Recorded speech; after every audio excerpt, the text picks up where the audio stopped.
We're back again here, our Boxing Hub, featuring yours truly, Trey. I go by the name of BNG, and we've got our feature, Mark Dixon. When you're ready. Intro. So I'm Mark Dickinson, middleweight professional boxer. It's another bang. All the muscle cars now, which I bag it up. I start my scars with a sweet one, please. Someone flicks me a bag by the end. Say, oh, it's another one. It's another one, yeah. It's a full strong, yeah. Oh, it's another one.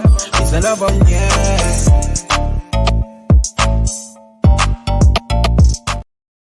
Yes, Mark. Apologies about that. Yeah, if you could just tell our viewers, who you are, and So I'm Mark Dickinson, middleweight professional boxer, currently signed with Matchroom, boxing out of Berkeley Boxing Club. Looking to go 5-0 this weekend, and big night of boxing coming in Newcastle Saturday night. Jeez. Go on, Trey.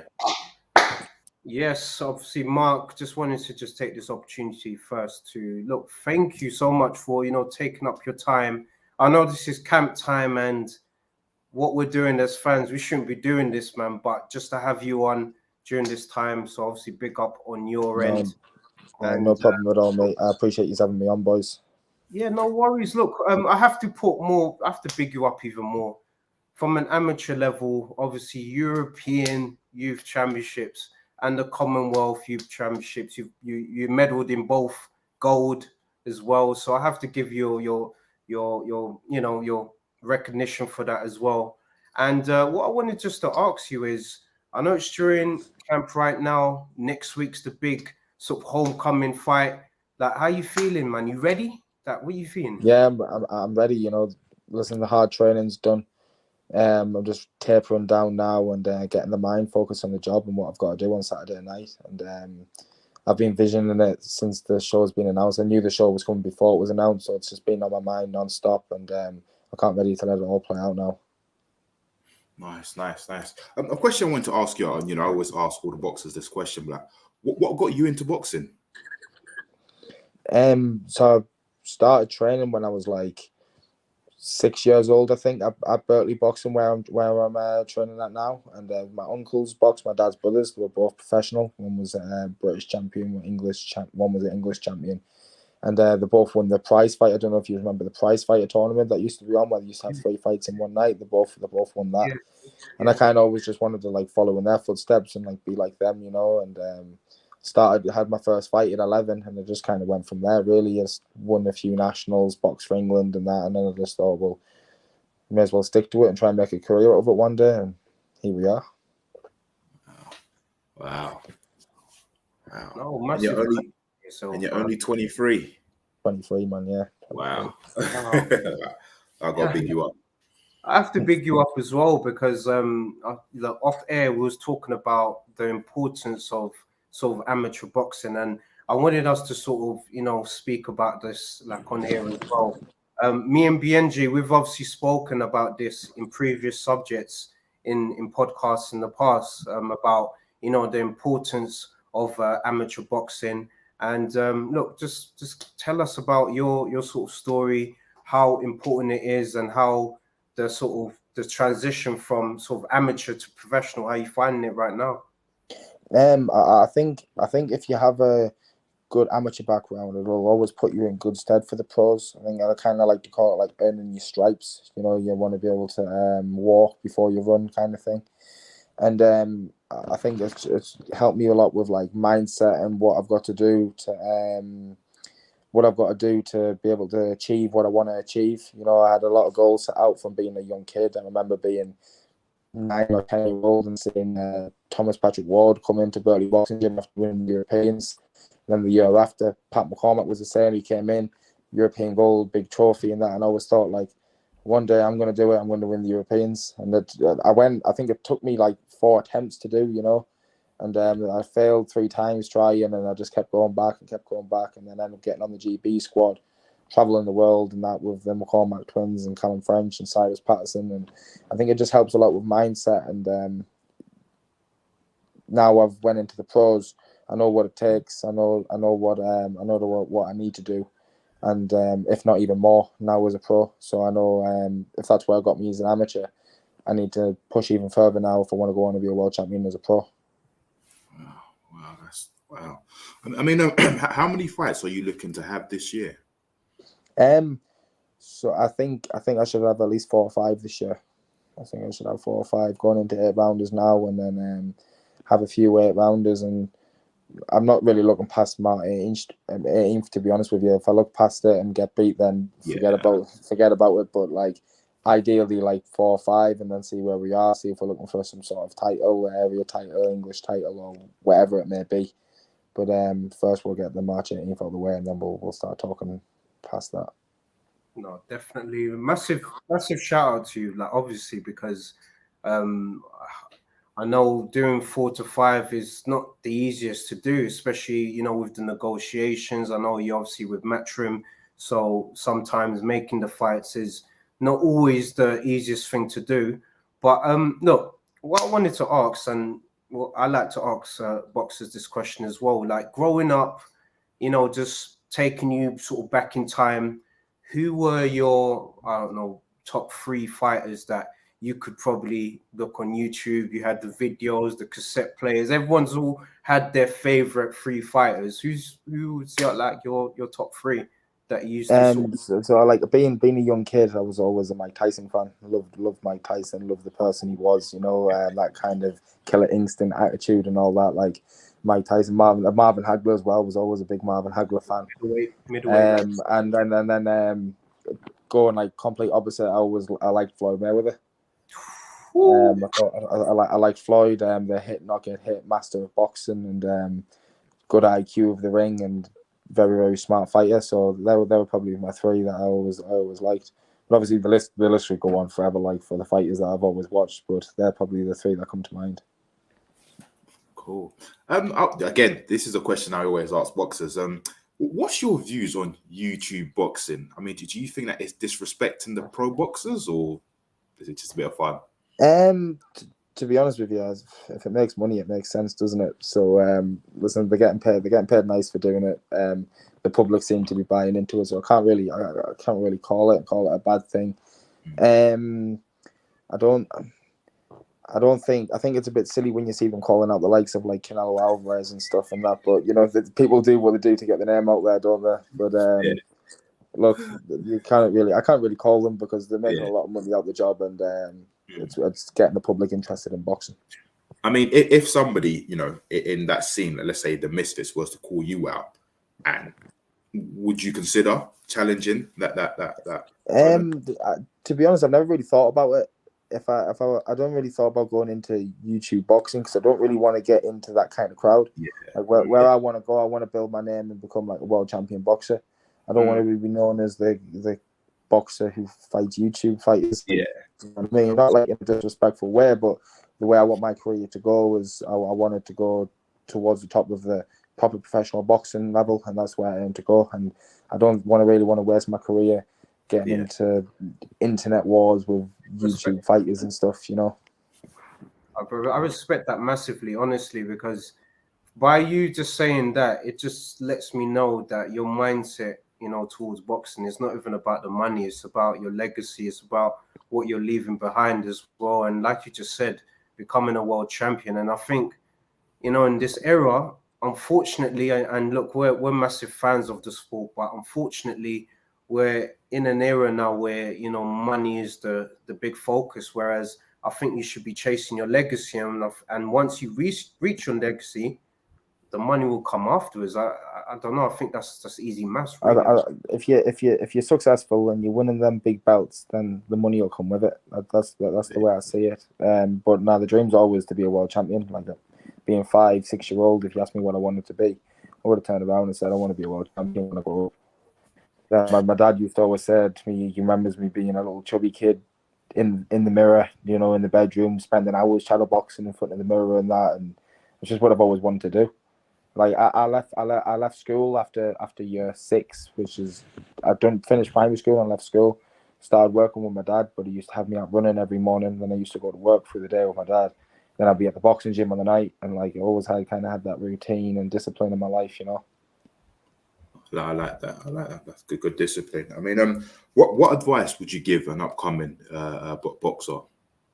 The best advice I could give is probably just follow your brother who boxes, and like the advice that I'll always say to him is like, don't worry about what your mates are doing. Do not worry about thinking about missing out, and you're missing out on this. Like, if you want to box, and like I don't pressure him into it. Like, if he wants to box or if he wants to quit, it's up to him. But like, if you want to box and you want to do well, then don't you worry about missing out and this and that, because they won't be doing what you're going to be doing in 10, 15 years time. And that's probably the best advice I give. I mean, everyone can say, "Oh, train hard, listen to your coach," and that. But from a personal point of view, like that's probably the best advice I could give, because me growing up and that, like, I mean, a lot of kids get into drinking and that 13, 14, 15 and that. Like, it wasn't ever really me, you know what I mean? I was probably the uncool kid, but it pays off in the end of. You have to respect that, cause man, at the end of the day, we're seeing a very dedicated boxer, and in his mind, you know, he's manifested, you know, to get to this point. And look, we're fans right now, man. So we're gonna be following your journey along every step of the way. So massive shout out again. You know, we wanted to obviously you to just feel like you're at home. So I could imagine, you know what? Let's get this question answered from Tony. Tony does, you know, watch our shows all the time. So massive shout out, Tony. And Tony asks you, Mark, how many fights do you want to have this year? I think you obviously did mention that briefly. Yeah. But, you know, Tony, I'd like to have at least 4 or 5 this year. Staying active every couple of months and just gaining the experience and getting closer to where I need to be. Oh, this is a good question. So massive shout out, Bukayo Saka. I always have a joke with my cousin. I always say, is this Bayako? Is it Saka the one that's playing on TV, or is it just a random one? We don't know. But look, he's obviously asking, obviously you're Geordie. Have you fought a lot in Newcastle as a pro? So to answer the first bit of the question, I'm actually not a Geordie. I'm from Durham, so I don't really class myself as a Geordie unless you're from Newcastle. But yes, I boxed. I had my debut in Newcastle, and I had my 3rd fight in Newcastle in the same arena where I'll be fighting out on Saturday night. So it's a bit like my stomping ground. Love that. Absolutely love that. So you know what? This is obviously the next part of this section where we just like to just go over, you know, what's happened over the weekend. I'm sure you watched some of the fights, or have you? That's a good question we should ask. You know, during camp, do you have time to, you know, have a glimpse at some of these fights, or would you have an opportunity to? If there's boxing on a Saturday night, I always watch the boxing. Some of the boys will come around mine. My brothers are all into the boxing. One of my brothers is actually one of my coaches now. Nice. And so yeah, we'll always watch the boxing. I watched the boxing last night. It was a Matchroom show, wasn't it? Yeah. I watched it. Yeah, well, I caught a few of the fights. I watched Peter McGrail, who I trained with on the GB squad. I thought he looked absolutely class. I watched Big Johnny Fisher, caught his fight. Big explosive guy, big ticket seller as well. People love him. He must be a nice. He must be. I never really had the chance to meet him, but he must be a nice fella. You know, everyone seems to love him. And then the main event as well. I can't really pronounce. Pacheco was he called? I think. Pacheco. Yeah. Give us your rundown. It's the first time I've actually seen him fight live, and yeah, it looks like he's going to be special. It looks like he's going to be a big name in a couple of years to come. Yeah, I think it was a 4th round stoppage. I think I saw the highlights. Yeah. Did you by any chance watch the highlights from the boxer event, like Daniel Azeez fight? I did actually. Who did he fight again? Oh, do you know, I forgot the guy's name. It was the French guys for the European, the light heavyweight European. I wouldn't lie to you, boys. I didn't see it. I didn't get to see it. No. Basically, he won the European title. You know, he's become the European champion. So, it was a good professional. Is that Dan Azeez there, the light heavyweight? Yeah, he's a good fight. Well, when I was down Essex training and that, I actually done a couple of rounds of sparring with him one time, only 3 or 4, and I've seen him spar a few fellas there. He's a good fighter, man. I think he's definitely one to watch. Yeah, he's a good. Mad. Yeah, cause you obviously watched the some of the fight highlights and stuff like that, and the rest of the show. What did you think of like his performance? Do you think like he is it well deserved? He's done well. I mean, like, look, he's going through the old traditional route where he's capturing every belt. So ideally now, because he's a European champion, so in the next, let's say 12 to 18 months, he could potentially challenge for a world title, because at the moment Bivol's got the belt, one of the belt, and Bertobif has got the other belt. So until they clash and vacate the belt, so do you know what I mean? But it'll be good to see him fight the likes of Buatsi, or I've got his name, Lyndon Arthur. He's in that mix. Yeah, look, Tony Ellis is saying it. Dan Azeez versus Buatsi next is what people want. Cause I personally think that might be a bit too early for Dan Azeez next. I think that might be a bit too early. I think Buatsi is probably on that borderline world level, and Dan Azeez has just stepped up to the European, and like you say, he's went through the traditional route. So I think him going through the traditional route has probably proved to himself, like, look, I just need to take this step by step, and that's the way he's been going. And if it's not broke, then don't fix it. Exactly. No, massive shout out as well. Also as well. Sorry, what was you going to say? Cause you might. No, I said that. I respect that. Yeah, no, definitely. What I was also going to mention as well, there was a few fights. I don't know if you managed to catch it, but the reason why it was a fight that caught my eye, because you've got, Tim Tszyu, who's the son of Costa Tszyu, like the legend. He obviously fought Tony Superbad Harrison as well. That was the sort of the undisputed eliminator. Did you manage to also see that fight as well, or did you see the highlights? No, I don't think I caught it. I don't think I caught it twice. You know what? You're probably gonna have to watch it straight after. I'll probably after this. I'll probably be on the YouTube and sticking it on. Yeah, you have to watch it. I'm telling you, Mark. Like, in terms of the build up, everything. Look, I'm a massive fan of Superbad Harrison. Of course, he's the man that beat the man who's the undisputed champion. And I just felt that Tim Tszyu, if he was gonna win, I didn't think he was gonna stop him, inside 10 rounds, and he ended up stopping it. So that was a big statement for me, because I was telling my cousin sort of off air that he could have chose a tune-up fight, I would say, but he chose to fight Harrison, a fighter who's, been in there with the best, and, he delivered. So from that sort of dynamics, what do you think? What's his chances against Charlo? I don't know if you've watched some of Tim Tszyu's fights in the well, if he's stopping the likes of like Harrison and that kind of fashion, then there's no reason why you can't go on and challenge the best. Obviously, like you say, he hasn't went for a tune-up fight; he's went straight into a tough fight. So I think if he gets the opportunity, then why not take the opportunity while you can, and before it misses you.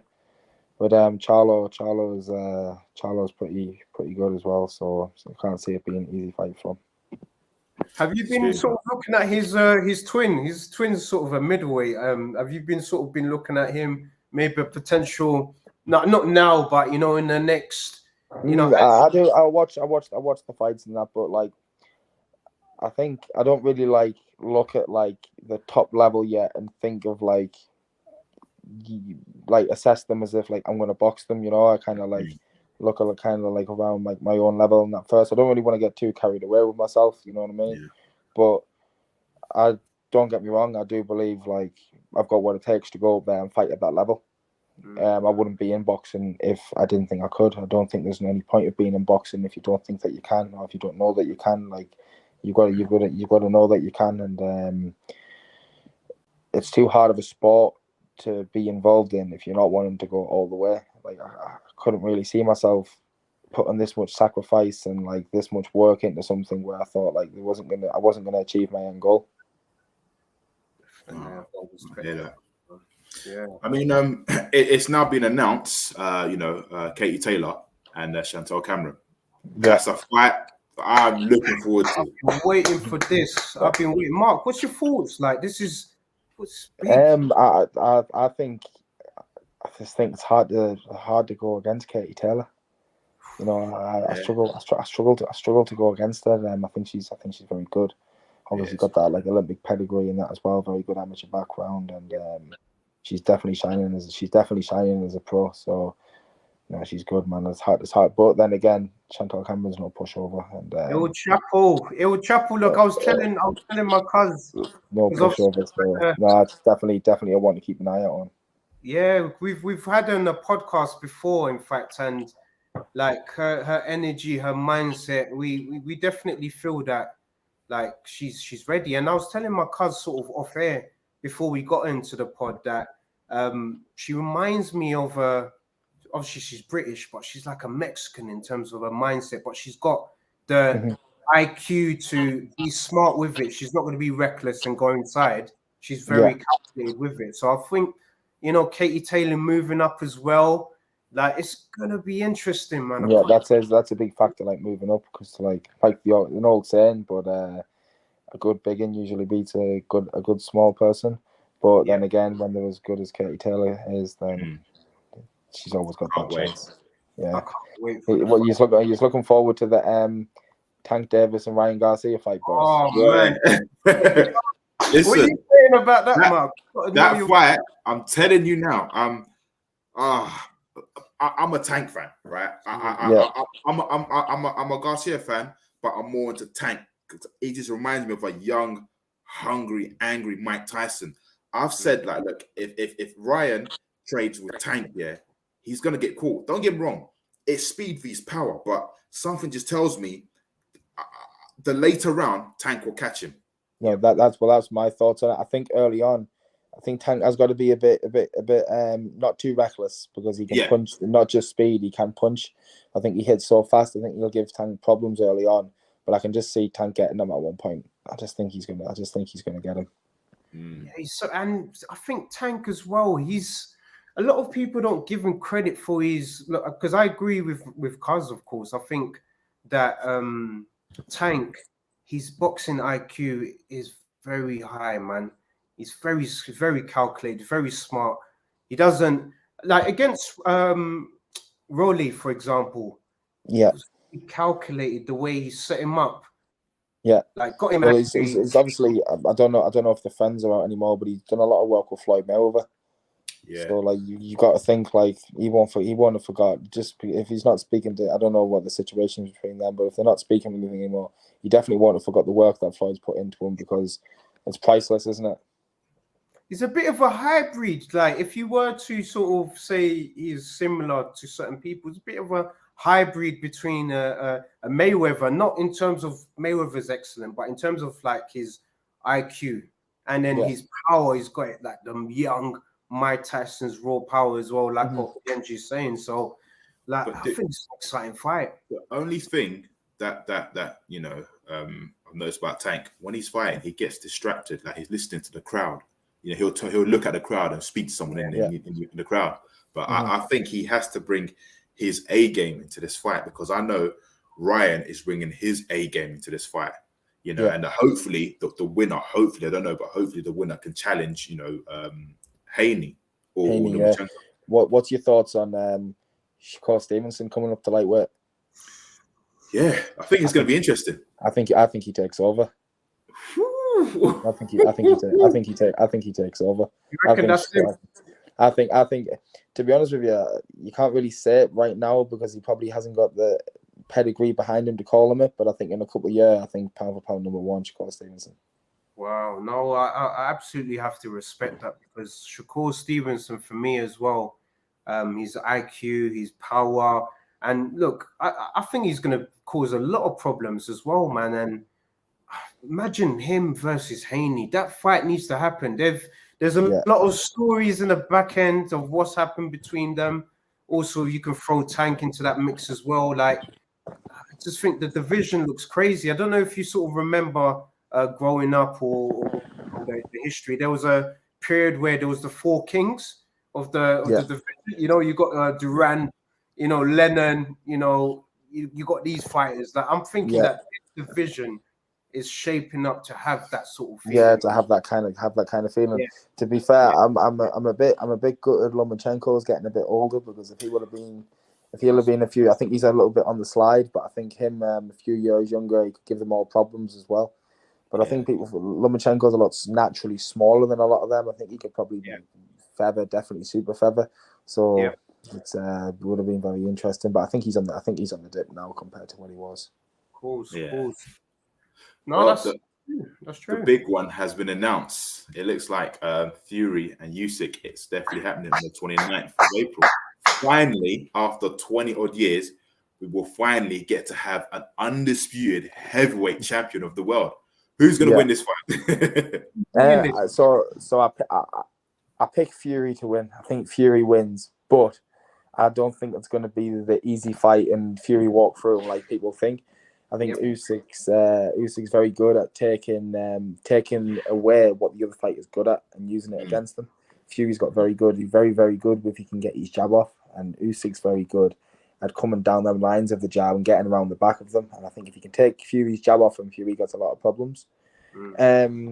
But no, that's an interesting one. It's a very, very interesting one. I think Usyk is a lot harder fight for him than maybe he's not as grueling, but the technical wise and actually being able to figure him out than Wilder or Anthony Joshua put together. I think he'll struggle. I think he'll struggle. Obviously, with Wilder, it was like he's night and day better than him. But it's just if he got clipped, then it looked like it was going to be over. That's all it was, wasn't it? It was one of them. Like he's better than him every aspect, but if he was getting clipped, then it looked like it was going to be over. But no, I pick Fury. I think Fury wins. I think Fury will end up wearing him down and using his size and that to beat him. But I think if Fury does try the tactic of standing off and boxing him, I think he'll get a lot of problems. Fury to beat, if Fury was to beat Usyk, would it be knockout or would you think it'll be on points? I would probably say a late knockout.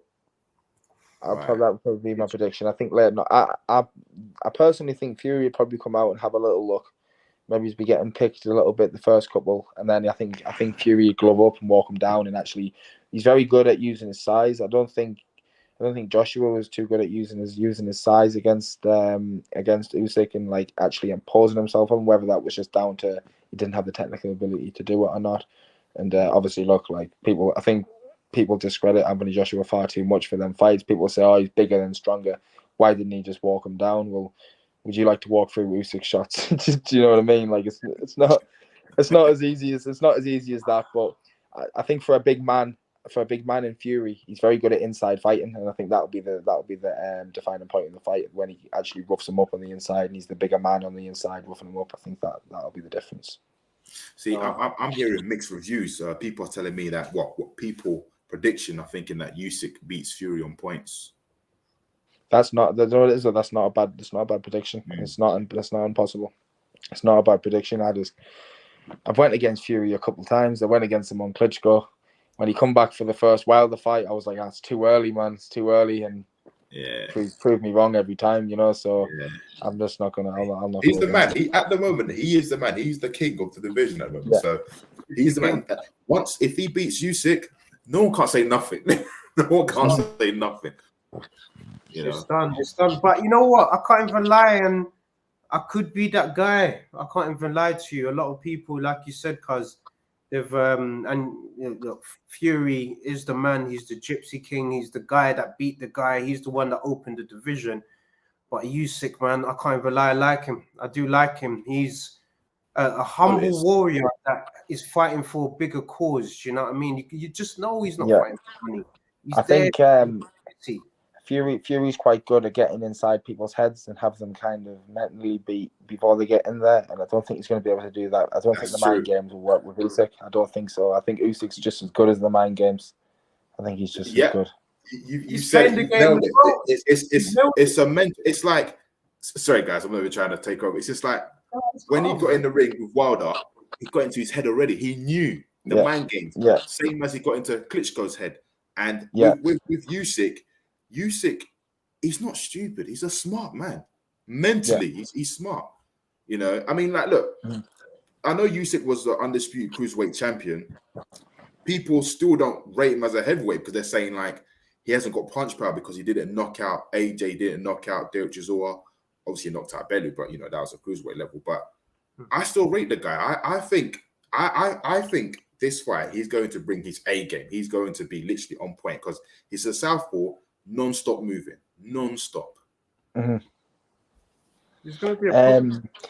It's going to be a problem. I think Fury's quite good with house tactics, though. You know, he gets away quite a lot, putting the forearm in, hitting around the side. You know, leaning his weight. You probably have like a 4-stone weight advantage of him. And when you're in a clinch and you've got that man lying on you for 4, you might spend the first 4 or 5 rounds wearing him out. You know, and like it's tough, man. It's tough, and I can see it getting tough in there for Usyk, and I think Fury comes out with the win. Yeah, the body shots. He's vulnerable to the body shots. Yeah, the body shots, and Fury will know that. You know, he's a smart man. He'll have watched the Joshua fights. Joshua hurt him to the body a couple of times, and he'll know. But Usyk, he's not to be underestimated because Fury might end up chasing fresh air all night for all we know. No, Usyk is definitely the man. Sorry to cut you off, because Usyk is definitely the man, because, like, I saw it with my eyes. Like, I was at the first fight at Spurs' stadium. I saw it, live in action. He was at his best from the entrance, coming into the ring, to the whole game plan. I just think that when the time comes, he's ready. Like, he's conquered. He's done it at all levels. Like, he's done well in the amateurs, then, won gold in the Olympics. And then he's obviously become undisputed champion at cruiserweight. And then now he's moved up and he's unified champion. I think, like, he's set. And I think the fight it's going to shape up to be a tremendous one between two warriors. But, Mark, if you had your promoter's hat on, so take off your fighter's hat on, put on your promoter's hat on, what venue are you having this fight? What venue are you going to do this fight? To be honest, I'd love to see it in Wembley. I'd love to see it. I'd love to see it in Wembley. First time you're getting the undisputed heavyweight champion in 20 years, you say. It'll be great to have that fight in Britain. So I think that's where I'd have it, Wembley. Yeah, boy, that would be massive. That would be absolutely massive. Boy, hey, cuz, you know what? This has been such a tremendous show, Mark, man. I appreciate you for coming on to the show, of course. We just want to cover last few questions and comments. But look, Mark, from my end, and on behalf of my cousin, and obviously Boxing Hub, the family, we obviously appreciate you. We obviously wish you good luck for your fight. We're going to be watching. We're going to be cheering you on, and thank you very much, boys. That the rest, your career is going to be a prosperous, a tremendous one as well, man. But let me just get to this comment from Mike Daly. Mike Daly, massive shout out. I honestly thought Josh was too big for Usyk. Boy, I was wrong. A lot of people was wrong.